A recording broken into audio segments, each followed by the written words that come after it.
धर्म पर आधारित हमारी सामाजिक व्यवस्था में छुपा हुआ है, जिसकी पड़ताल जरूरी है। धर्म और त्योहारों के नाम पर आप एक साल का डाटा उठाकर देख लीजिए, आपको पता चल जाएगा कि किस तेजी से संसाधनों का फेरबदल होता है। लेकिन संसाधनों का ये फेरबदल धार्मिकता के नाम पर नीचे से ऊपर की ओर होता है। इसलिए समाज का 90% वर्ग सदा गरीब बना रहता है और 10% वर्ग संसाधनों का मालिक बना रहता है। यही वजह है देश में गरीबों के साथ साथ अरबपतियों की संख्या भी बढ़ती चली जा रही है।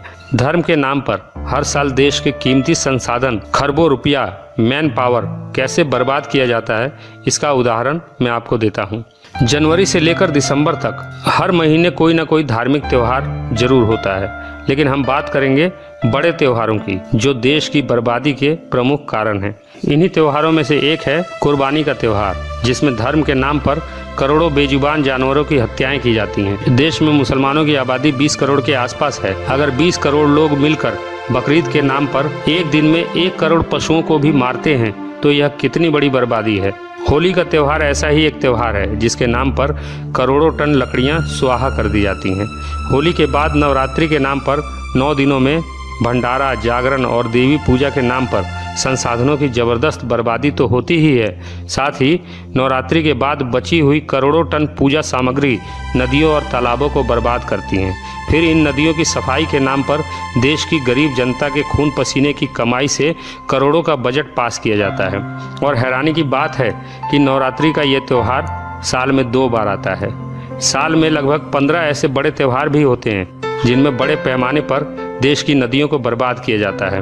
गणेश चतुर्थी, विश्वकर्मा पूजा, छठ पूजा जैसे त्योहारों के बाद तो नदियों और समुद्री किनारों का बुरा हाल कर दिया जाता है। इन सब के साथ हर साल कई रथ यात्राएं भी होती हैं। हर साल होने वाले 10 दिन के दशहरे में देश का कितना श्रम और संसाधन बर्बाद होता है, इसका अंदाजा आप इसी बात से लगा सकते हैं कि केवल दिल्ली की 15 रामलीला कमेटियों का 10 दिनों का बजट 1050 करोड़ से ऊपर है। दशहरे के आखिरी दिन रावण दहन के नाम पर संसाधनों में आग लगाकर जो प्रदूषण फैलाया जाता है, उसे और भयानक स्तर पर दिवाली का त्योहार पहुंचा देता है। एक दिन में अरबों खरबों रुपयों को पटाखे के नाम पर आग में झोंक दिया जाता है। संसाधनों की यह भयंकर बर्बादी घोर गरीबी को जन्म देने के लिए काफी है।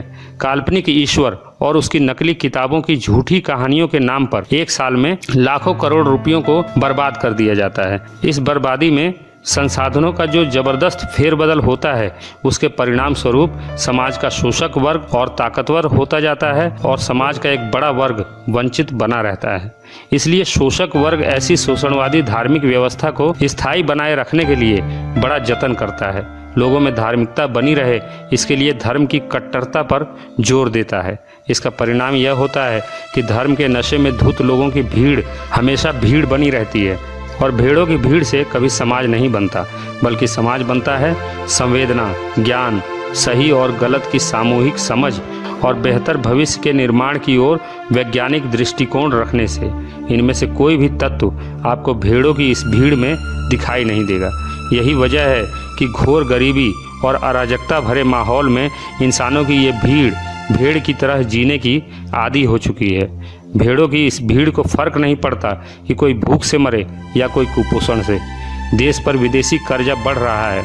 आज के समय हमारे देश पर 32 लाख करोड़ का विदेशी कर्ज लदा हुआ है, जो हर साल 3 से 4 लाख करोड़ की दर से बढ़ता चला जा रहा है। इस भारी कर्ज का 1 महीने का ब्याज ही 22,000 करोड़ रुपए होता है। देश पर हर साल चढ़ने वाले इस भारी कर्ज का कारण है ईमानदारी से टैक्स नहीं भरने की लोगों की प्रवृत्ति और राजनेताओं, उद्योगपतियों और धर्मगुरुओं का भ्रष्टाचार।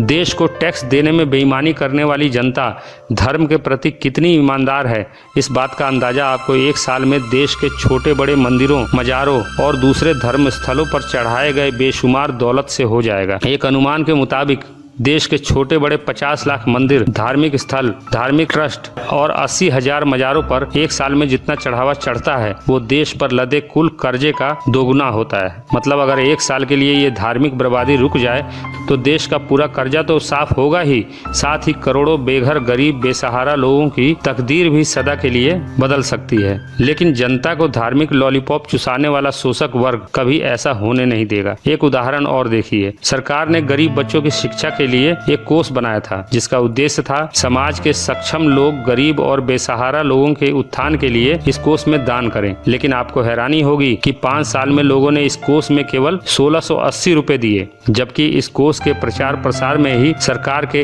1 करोड़ 22 लाख रुपए खर्च हुए थे। ये है हमारे धार्मिक समाज की गरीबों के प्रति संवेदना। दूसरी ओर अहमदाबाद के उमिया माता के मंदिर में केवल 7 घंटे में 21 लोगों ने 5 करोड़ रुपए चढ़ावे में दान कर दिए। ये है हमारा भारतीय धार्मिक समाज, जहाँ संवेदनशीलता केवल झूठे खुदाओं और नकली भगवानों के प्रति ही है।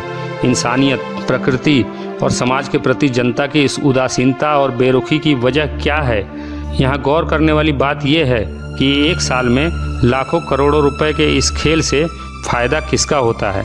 सामाजिक धार्मिक व्यवस्था द्वारा धर्म के नाम पर सामूहिक रूप से की जाने वाली बर्बादी और राजनीतिक भ्रष्टाचार के कारण गरीबी कम होने के बजाय हर साल लगातार बढ़ती है।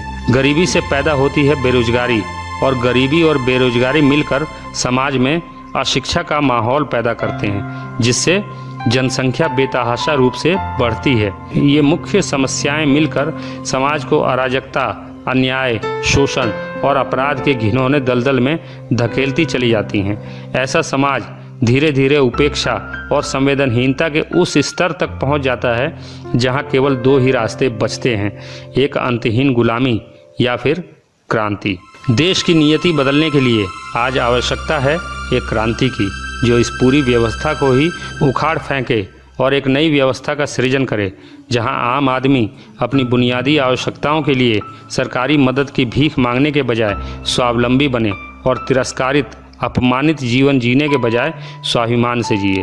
एक ऐसी व्यवस्था जिसमें कोई भूखा ना सोए, कोई बेघर ना रहे, कोई नंगा ना रहे, पृथ्वी के संसाधनों पर सभी का बराबर हक हो, कोई नीच ना रहे, कोई ऊंचा ना बने, कोई दानी ना रहे, कोई भिखारी ना बने, कोई सती ना हो, कोई वेश्या ना बने, दहेज के लिए कोई स्त्री जलाई ना जाए, कोई स्त्री होने के कारण सताई ना जाए, गर्भ में ही वो गिराई ना जाए, जहाँ गोत्र ना हो, जाति का बंधन ना हो, धर्म की कोई दीवार ना हो, जहाँ भगवान के आलिशान घर ना हो, आम आदमी बेघर ना हो, बेबस ना हो, जहाँ किसी परमेश्वर का सवाल ना हो, जहाँ ईश्वर के दलाल ना हो।